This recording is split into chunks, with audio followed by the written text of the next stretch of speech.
بسم الله والحمد لله والصلاة والسلام على أشرف خلق الله أما بعد. اللهم علمنا ما ينفعنا وانفعنا بما علمتنا وزدنا علما وفقها ودينا وإيمانا يا رب العالمين. আচ্ছা, আমরা আকীদা ক্লাস করছি আলহামদুলিল্লাহ। আল্লাহ তাআলা শুকরিয়া যে আল্লাহ তাআলা ক্লাসটা করার তৌফিক দিচ্ছেন। আমরা বলছি যে আকীদাতে মুকদ্দিমাত সহ আরও 5টি অধ্যায় আছে, আরও 5টি বাব আছে, বড় বড় কিসিম আছে। একটা হচ্ছে ইলাহিয়াত, আর একটা হচ্ছে দিনিয়াত, আর একটা নবুয়াত, গাইবিয়াত, মুতাফাররিকাত। আচ্ছা, ইলাহিয়াত আমরা শুরু করেছি। তার আগে মুকাদ্দিমাতে আমরা আহলে সুন্নাতের পরিচয় জেনেছি, যে ইজমাই মাসালা তারা একমত। এরপরে তারা ঐক্যকে অনেক গুরুত্ব দেন। তারপরে অধিকাংশ মানুষ আচ্ছা আহলে সুন্নাত একমত রাসূলকে আমরা অনুসরণ করব। এরপরে আমরা তাদের কিছু মূলনীতি জানছি, যে কোরআন হাদিসে আমরা ডিপেন্ড করবো সবসময়, কোরআন হাদিস থেকে আকীদা নেব, কোনো ইখতিলাফে কোরআন হাদিসে ফিরে যাব, এবং এই কোরআন হাদিসটা বুঝবো হচ্ছে সাহাবাদের বুঝে। সর্বশেষ কোরআন হাদিস সায়েন্স লজিকের মধ্যে কোনো দ্বন্দ্ব পার্থক্য নেই, কোনো বিপরীত মানে কোনো তারুদ নেই। আচ্ছা, এরপরে আমরা কিছু মাসাইল শিখছি আকিদার। যেমন আকিদার মাসালার বিভিন্ন স্টেপ আছে, বিভিন্ন মর্তাবা আছে। সব মাসালাই কাতাই না, কিছু মাসালা ইজতিহাদি হইতে পারে। এজন্য ইজতিহাদি মাসালাগুলোতে যোগ্য ব্যক্তি থেকে ইখতিলাফ হইতে পারে, যেটাকে আমরা খিলাফে সায়েগ বলি, অর্থাৎ যে বিষয়ে খেলাফ করা যাবে। আচ্ছা, আর এখান থেকে বুঝি যে আকীদাতে দ্বিমত করলেই সে গোমরাহ না, এমন কিছু মাসালা আছে যে মাসালা দ্বিমত করা যাবে। তারপরে আমরা বলেছি যে আকীদা তাকলিদ করা যাবে, আকীদাতে কিছু মাসালা নাসখ হয়, কিছু মাসালা কিয়াস হয়, সব বলেছি। আচ্ছা, এরপরে আমরা আল্লাহ তাআলার অস্তিত্ব নিয়ে আলোচনা করছি। সেখানে আমরা দালিলুল খালক ওয়াল ইজাদ, দালিল ইতকান, সৃষ্টিকর্তা আছে, সুন্দর সৃষ্টি, সেজন্য সৃষ্টিকর্তা আছে, সৃষ্টি আছে এবং সেটা সুন্দর, সেজন্য সৃষ্টিকর্তা আছে। কারণ আর্ট থাকলে আর্টিস্ট থাকে, খাবার থাকলে রাঁধুনি থাকে, এই আর কি। আচ্ছা, এরপর আমরা ফিতরিয়াতুল মারিফা পড়েছি, যে মানুষের ফিতরত সাক্ষ্য দেয় যে মানে সে ফিতরতের মাধ্যমে সে খোদাকে বিশ্বাস করে, সে ফিতরতের মাধ্যমে সে আল্লাহ তাআলাকে বিশ্বাস করে। অতবার আমরা দালিলুল গরিজা পড়ছি। দালিলুল গরিজা বলতে মানুষের যে স্বভাব আছে, সেই স্বভাবটা আসলে আসছে কোথা থেকে, এটা প্রমাণ করে যে আল্লাহ তাআলা এই স্বভাবগুলোকে সৃষ্টি করেছে। আচ্ছা, কারণ এই স্বভাবগুলো সায়েন্স দিয়ে আমরা ব্যাখ্যা করতে পারি না। তারপরে আমাদের আছে মাবাদিউল আকলিয়া, মানুষের মাথায় যে বিভিন্ন যৌক্তিক লজিক থাকে, এই লজিকগুলো সেম, এগুলোরও কোনো বৈজ্ঞানিক ব্যাখ্যা মানে উৎসে বের করা কঠিন, মানে যাই না। এবং এগুলো একমাত্র আল্লাহ তাআলাই সৃষ্টি করছেন, যেহেতু প্রত্যেকটা মানুষ সেটা মানে। আচ্ছা, এবং যদি কেউ মানে এই জন্য অনেক নাস্তিক এটা অস্বীকার করে, অনেক নাস্তিকরা অস্বীকার করে যে না, আমরা আসলে এমন সমাজে বড় হয়েছি, এই জন্য এই সমাজে আমাদের কাছে কী মনে হয়, এই সমাজে আমাদের কাছে মনে হয় যে কোনো কিছু কারণ আছে। এরকমও থাকতে পারে, না তাদের ধারণা যে এখানে কারণ ছাড়া কোনো কিছু হইতে পারে। আচ্ছা, এটা তাদের ধারণা, কিন্তু এটা একটা মানে অযৌক্তিক। এবং তারা যে যুক্তিগুলো দেয়, তাদের প্রত্যেকটা যুক্তি কিন্তু আসলে এখানে কিছু আরবি কিছু ইসতিলাহাত আছে, যার কারণে আমি ডিপ আলোচনা করি না। যেমন মাবাদে দরুরিয়া, মানে আমরা যখন কোনো যুক্তি দিই, তখন আমরা কিছু মৌলিক কিছু যুক্তির উপরে ফার্স্টে নির্ভর করি, মানে যেগুলো ভিত্তি, যেই ভিত্তিগুলোকে অস্বীকার করলে কোনো প্রকার যুক্তিই দেওয়া যাবে না। যেমন উদাহরণস্বরূপ তারা রপ্ত করে, কানেক্ট করে, এবং তারা বলতেছে যে আমরা এই সমাজে বাস করি, এই যে একটা যুক্তি, এবং মানে একটা যে এই সমাজে বাস করি, এই সমাজের থেকে আমরা শিখছি, এর বাইরে অন্য কিছু থাকতে পারে, এটাও কিন্তু একটা ধরনের যুক্তি। এই যুক্তিতে দেওয়ার জন্য তারা কিছু মৌলিক যুক্তির উপরে ডিপেন্ড করছে। তো যদি এরকম হয় যে মৌলিক যুক্তি না থাকে, তাহলে তাদের কথার কোনো মূল্য নেই। আচ্ছা, তো এখানে অনেক ডিটেলস আলোচনা আছে, আপাতত সেগুলো আলোচনা করবো না।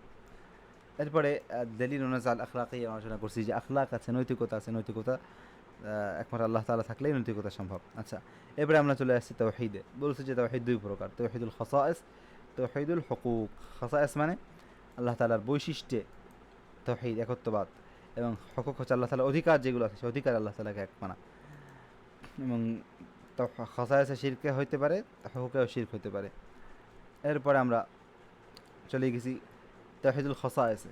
খাসায়েসের যে আলোচনা, মানে খাসায়েসের বিভিন্ন তাওহীদ, যেমন তাবারুক, বরকত নেওয়া, এবং বলছে যে বরকত জায়েজ পন্থায় হলে সেটা জায়েজ, আর যদি সেটা ভুল পন্থা হয়, সেখানে কোনো শিরকের উপাদান থাকে, সেটা নিষিদ্ধ।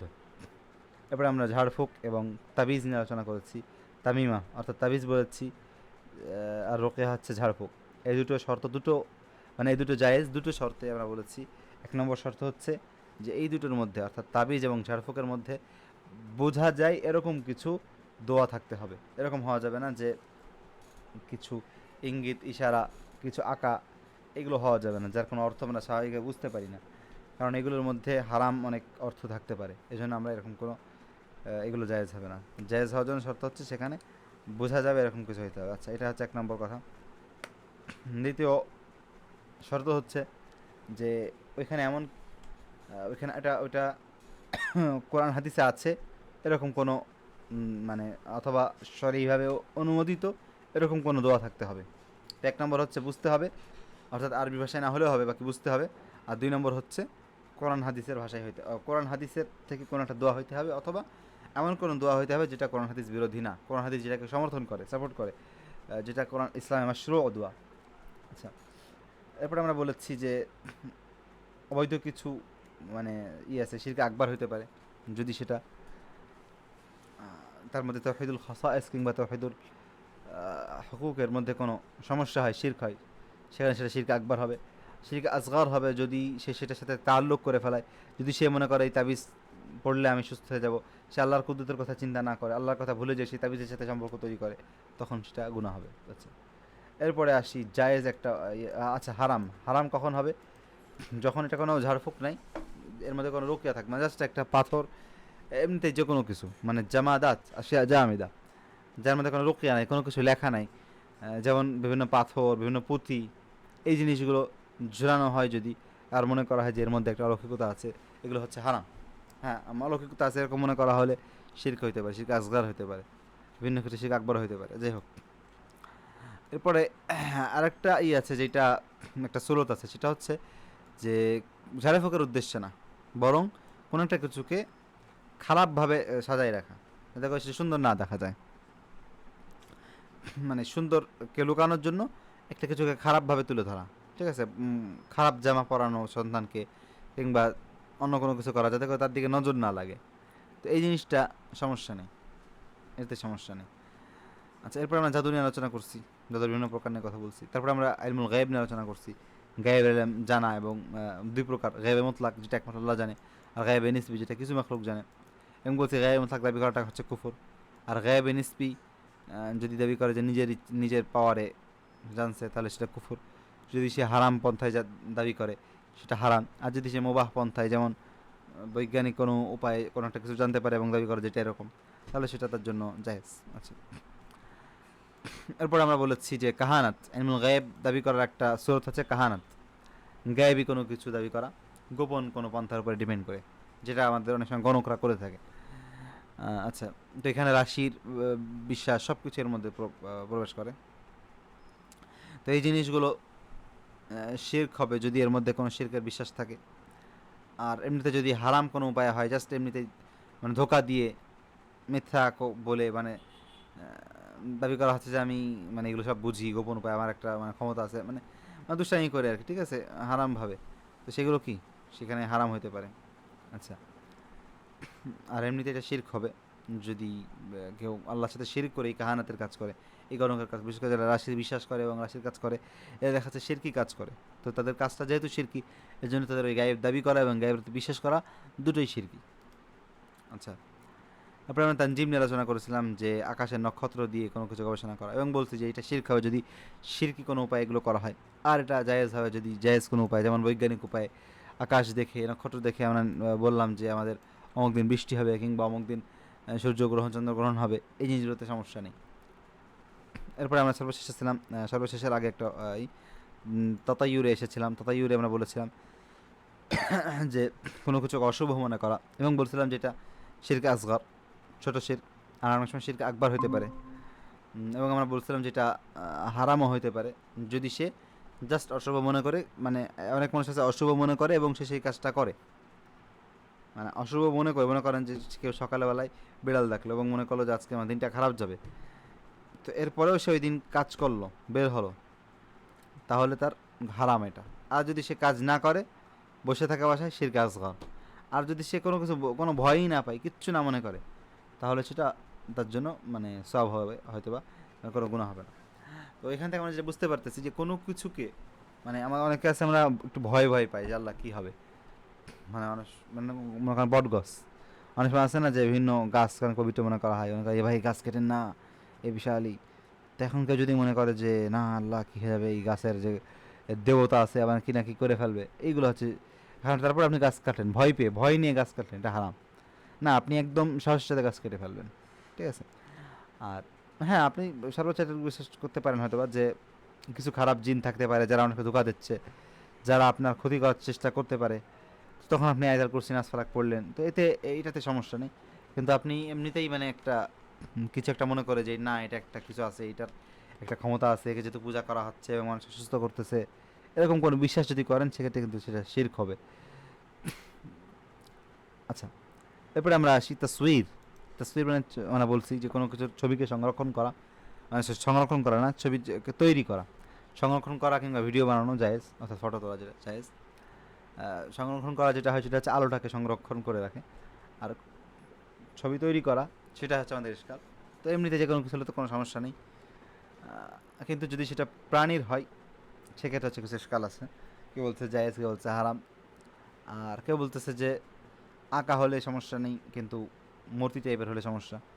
আবার কেউ বলতেছে যে না, মানে এর সাথে দেখতে হবে যে যেটা সম্মানিত সেটা আঁকা হোক বা মূর্তি, যদি ওই জিনিসটাকে সম্মান করা হয়, ওই জিনিসটাকে যদি তাজিম করা হয়, ওই জিনিসটাকে যদি একটা মানে আলাদা একটা সম্মান থাকে, সেক্ষেত্রে সে জায়েজ না, কিন্তু হ্যাঁ এমনিতেই সমস্যা নেই। আচ্ছা, এরপরে আমরা তাওহীদের দ্বিতীয় পার্টে চলে আসছি, তাওহীদুল হুকুকে। তাওহীদুল হুকুক আলোচনা করা শুরু করছি, অধিকারের তাওহীদ, অধিকার, আল্লাহ তাআলা যে অধিকারগুলো আছে সেই সংক্রান্ত তাওহীদ।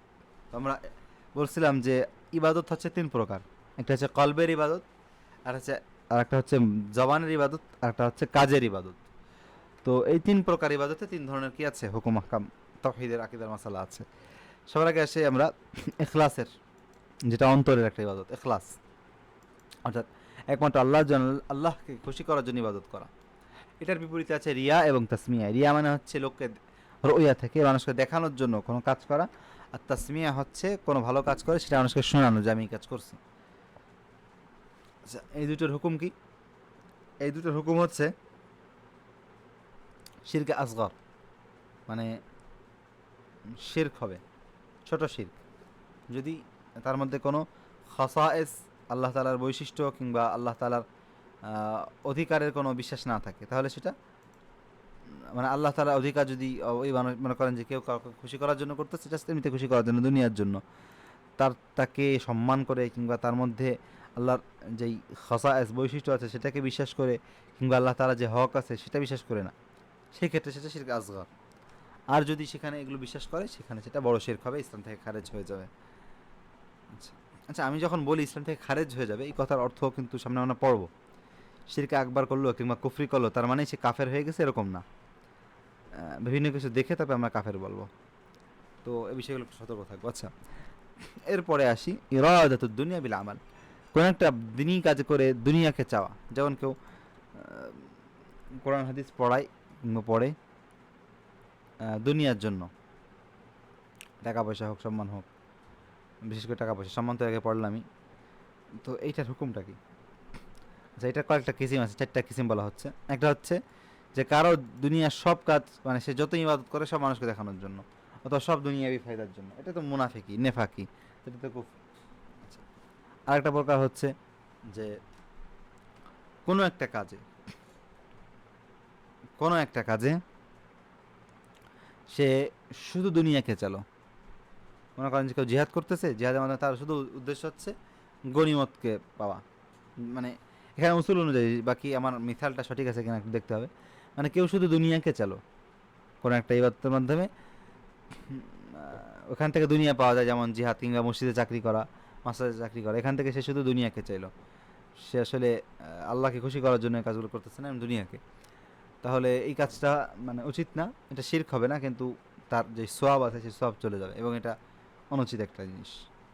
আচ্ছা, এখানে আমাদের কিছু ইশকাল হয়েছে।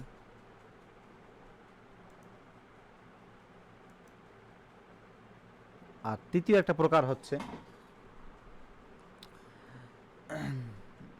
যে নিয়াত। আচ্ছা, এখানে আমাদের এটা রিপিট হয়েছে, এটা কি রিপিট কেন হলো জানি না।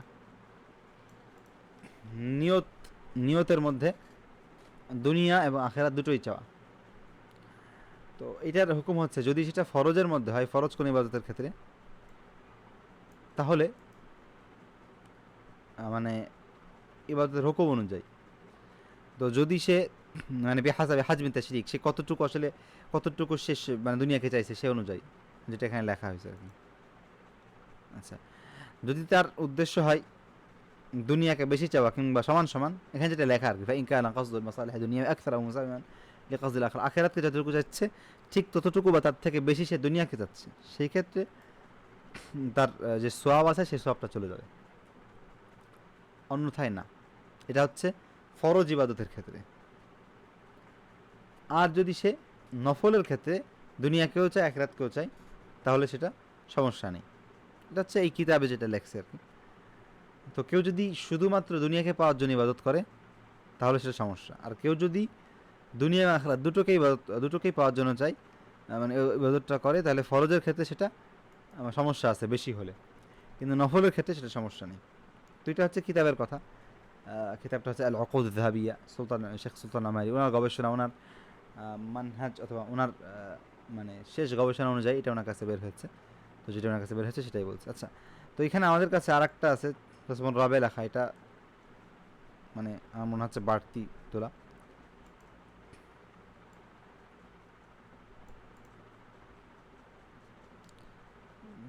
আচ্ছা, আমাদের যেই মেইন বইটা থেকে আমরা আকিদা পড়ি সেটা হচ্ছে যে এই বইটা।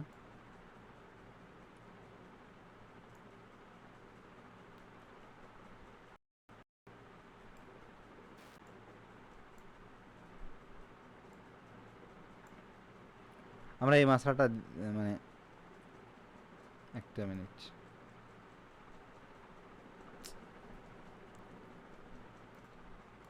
সেখানে কিসমুর রবে ছিল চতুর্থ একটা প্রকার, আমরা চারটা প্রকার বলছি, চতুর্থ গুরুত্বপূর্ণ একটা প্রকার আছে, সেটা হচ্ছে যে কেউ শুধু আল্লাহর জন্যই ইবাদত করতেছে, দুনিয়ার জন্য না, কিন্তু সেখান থেকে সে কিছু মানে কিছু দুনিয়াবি কিছু ফায়দা পাচ্ছে, যেটা দ্বারা তার ওই দিনের কাজ করার জন্য সুবিধা হচ্ছে।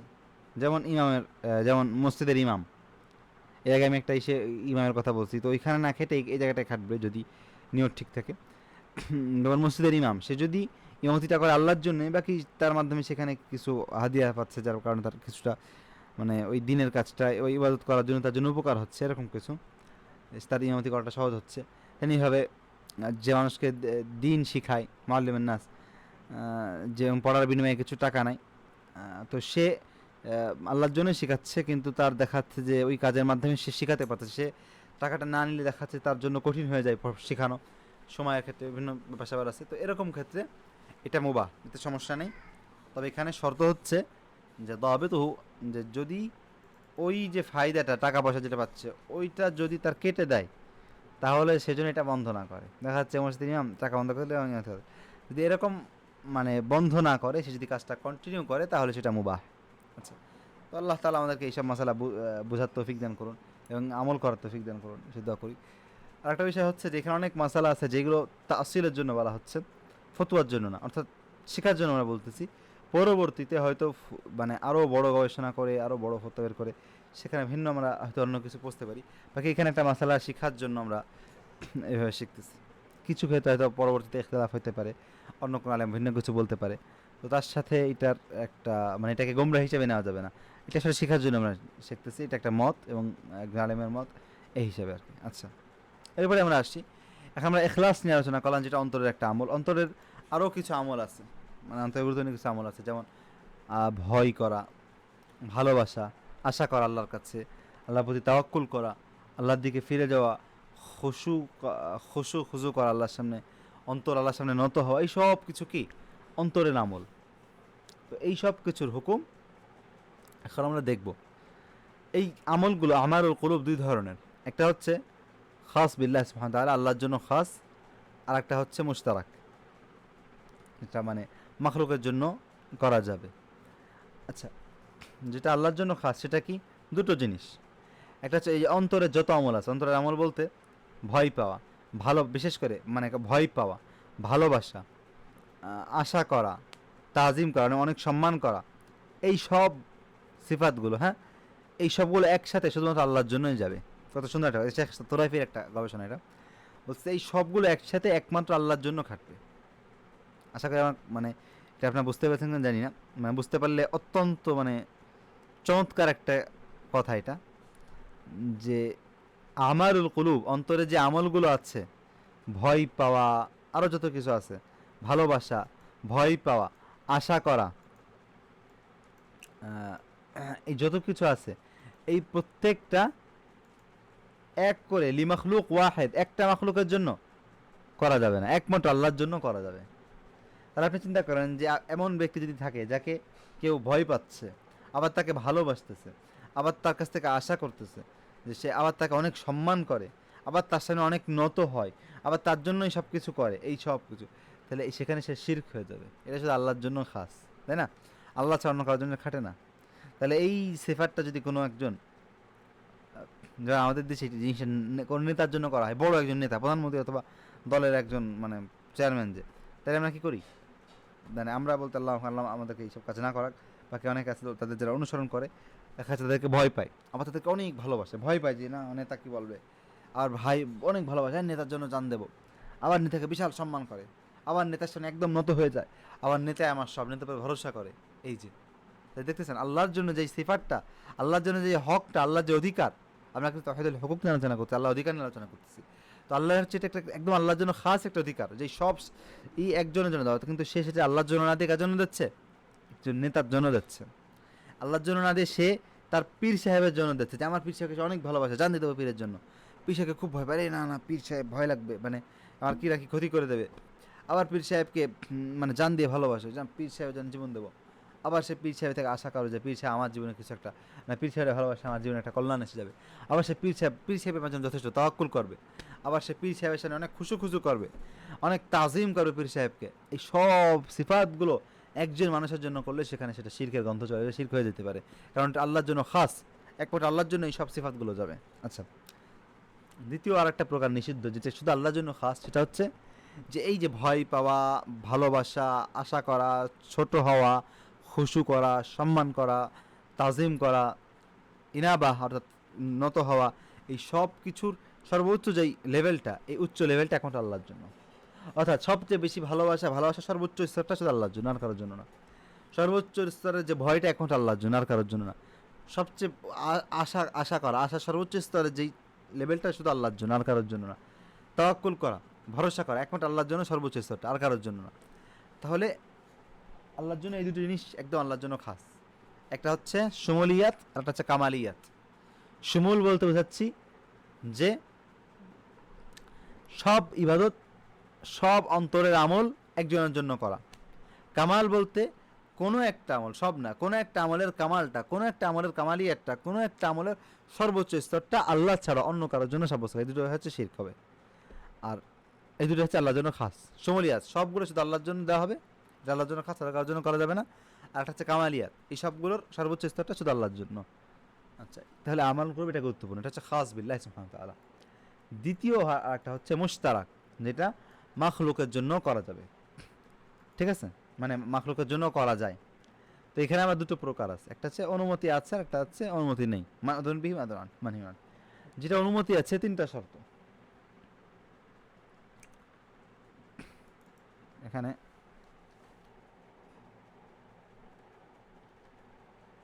লিখে ফেলাই, তিনটা শর্তে জায়েজ।